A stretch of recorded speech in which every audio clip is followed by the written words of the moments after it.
Shalom, Bapak Ibu, saudara-saudari yang saya kasihi dan dikasihi Tuhan. Mari sebelum kita belajar kebenaran, kita berdoa. Bapa di surga, kami bersyukur boleh belajar kebenaran-Mu tentang hal yang penting dalam kehidupan kami sebagai orang percaya. Pimpin kami Bapa agar kami punya pengertian yang benar mengenai kehidupan kami sebagai orang percaya. Kami buka hati pikiran kami, pimpin kami dengan Roh Kudus-Mu. Dalam nama Tuhan Yesus, kami siap untuk belajar. Haleluya. Amin. Bapak Ibu, kita sudah belajar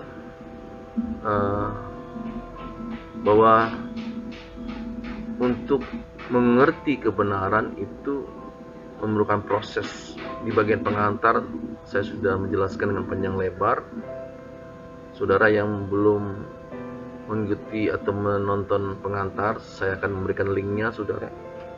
Lalu kita sudah belajar mengenai Alkitab, apakah Alkitab firman Allah, apakah hubungan antara umat perjanjian baru dan perjanjian lama, dan apakah perbedaan antara umat perjanjian lama dengan umat perjanjian baru. Nah, hari ini kita masuk ke tema besar yang baru mengenai keselamatan saudara. Keselamatan adalah pokok penting dalam iman Kristen saudara.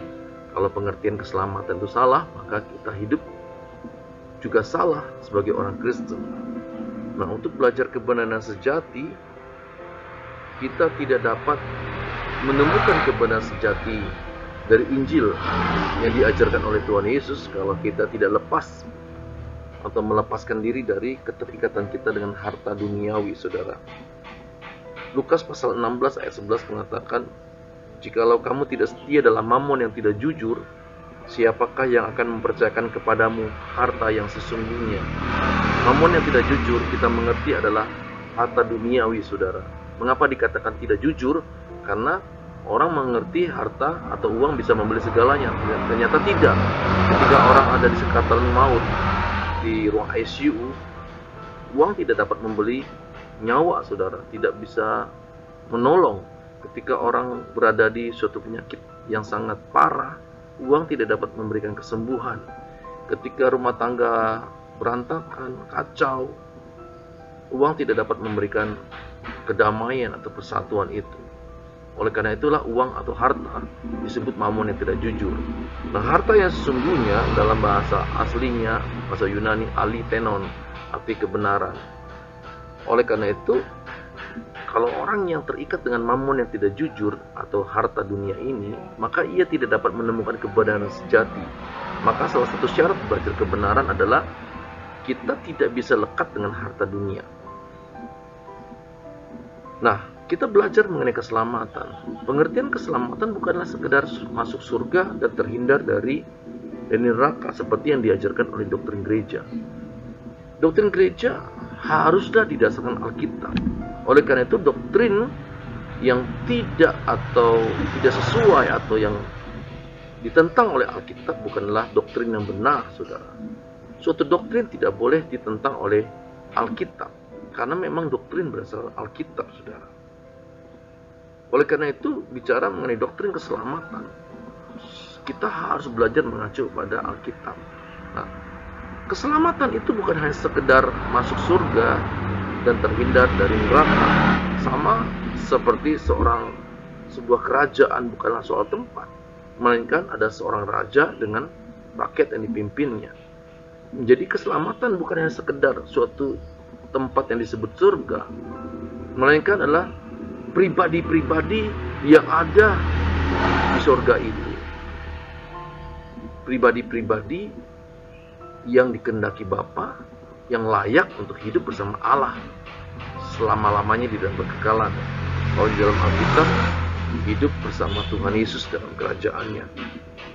Oleh karena itulah Tuhan Yesus datang ke dunia untuk menunjukkan pribadi yang bagaimana yang dikehendaki oleh Bapa. Nah, pribadi yang dirumuskan oleh Tuhan Yesus adalah sempurna seperti Bapa. Matius pasal 5 ayat 48. Atau yang dirumuskan oleh Rasul Paulus serupa dengan gambaran anaknya. yakni gambaran Tuhan Yesus. Roma pasal 8 ayat 29. Pribadi seperti itulah yang dikehendaki oleh Allah yang layak tinggal bersamanya di dalam kekekalan, saudara. Jadi keselamatan bukan hanya sekedar surga atau neraka. Ya, kalau saya percaya Tuhan Yesus, lalu saya masuk surga, bukan hanya sesimpel itu, saudara. Karena Alkitab menjelaskan dengan jelimet bahwa untuk menjadi pribadi yang layak masuk di dalam kerajaannya, pribadi seperti yang dikehendaki Bapa. Dan pribadi yang dikehendaki Bapa itu adalah pribadi yang sekualitas dengan Bapa. Oleh karena itulah, keselamatan adalah rancang kembali ke rancangan yang semula yang dulu dikehendaki oleh Bapa atau Allah ketika menciptakan manusia di dalam Kejadian pasal 1 ayat 26 sampai 27. Allah merancangkan manusia itu segambar dan serupa dengan dirinya. Oleh karena itulah, maka pribadi yang layak untuk hidup dalam kekekalan di dalam kerajaan adalah pribadi yang serupa dan segambar dengan Allah, sesuai dengan rancangan yang semula, saudara. Nah, di Kejadian 1 ayat 27 di sana digambarkan, maka Allah menciptakan manusia segambar dengan dirinya. Belum serupa. Nah, segambar itu komponen-komponen yang ada di diri Allah yang diberikan, dipercayakan kepada manusia, yakni pikiran dan perasaan Allah. Itulah sebabnya manusia memang lebih unggul daripada hewan dan tumbuhan atau makhluk lain di bumi ini, saudara. Karena komponen Allah diberikan pada manusia, pikiran dan perasaan Allah diberikan pada manusia. Tetapi kualitasnya itu yang harus diperjuangkan. Maka di ayat 27 dikatakan maka Allah menciptakan manusia segambar, tidak dikatakan serupa. Nah, keserupaan atau kualitas ini dicapai dan harus diperjuangkan oleh Adam selama ia hidup di Taman Eden, saudara. Tetapi Adam gagal. Oleh karena itulah, maka Taman Eden yang semula diciptakan kekal berubah menjadi fana, saudara. Dan manusia Adam yang gagal dan keturunannya memang harus mati, saudara, sebagai jalan keluar. Sebab kalau manusia Adam dan keturunan tidak mati, maka manusia itu binasa di dalam kekekalan. Kegagalan Adam membuat manusia masuk dalam kebinasaan kekal, saudara. Puji Tuhan, akhirnya Tuhan Yesus datang. Dan Tuhan Yesus datang untuk memberi contoh kembali kepada manusia bagaimana menjadi pribadi yang segambar dan serupa dengan Allah. Tuhan Yesus memberi contoh dengan nyata bagaimana dia belajar dengan taat di dalam penderitaannya. Dia berjuang sama seperti saudara-saudara, yakni kita, saudara. Dia sama seperti kita. Oleh karena itulah, kita bersyukur punya contoh seperti Tuhan. Nah, Rasul Yohanes menegaskan, barang siapa mengatakan bahwa ia ada di dalam dia, ia wajib hidup sama seperti Kristus hidup. Jadi kalau Tuhan Yesus sudah memberi contoh bagaimana menjadi pribadi yang segambar dan serupa dengan Allah, kita pun harus mencontoh seperti itu agar menjadi pribadi yang berkenan. Seperti ketika ia dibaptis, Bapa mengatakan bahwa inilah anak yang kukasihi, kepadanya lah aku berkenan. Pribadi yang berkenan atau diperkenan oleh Bapa adalah pribadi seperti yang diteladankan oleh Tuhan Yesus. Nah, keselamatan bukan hanya sekedar kita meyakini bahwa kita masuk surga, melainkan bagaimana kita berproses selama di bumi ini, berjuang, saudara, mengubah hidup kita yang berdosa ini menjadi pribadi seperti Tuhan, pribadi yang berkodrat ilahi, seperti yang dirumuskan oleh Rasul Petrus, saudara, pribadi yang berkodrat ilahi. Dan itulah perjuangan kita. Kita tahu apa yang kita perjuangkan di bumi ini. Saudaraku yang terkasih di dalam Tuhan Yesus, kita bersyukur bahwa kita hidup di dalam zaman anugerah. Zaman anugerah adalah zaman di mana Tuhan Yesus hadir, mati dan bangkit. Kita ada di zaman baru, saudara. Zaman anugerah adalah zaman di mana Roh Kudus dicurahkan, sehingga Roh Kudus itulah yang memimpin kita kepada kebenaran Allah, saudara. Oleh karena itulah kita yang menerima Yesus sebagai Tuhan dan Juru Selamat disebut umat pilihan. Umat pilihan adalah orang-orang yang hidup di zaman anugerah, saudara. Yang pertama. Yang kedua, orang-orang yang menerima Yesus sebagai Tuhan dan Juru Selamat. Menerima Injil, mendengar Injil yang benar. Jadi orang-orang yang tidak pernah mendengar Injil yang benar, orang-orang di pedalaman, dari pegunungan Tibet,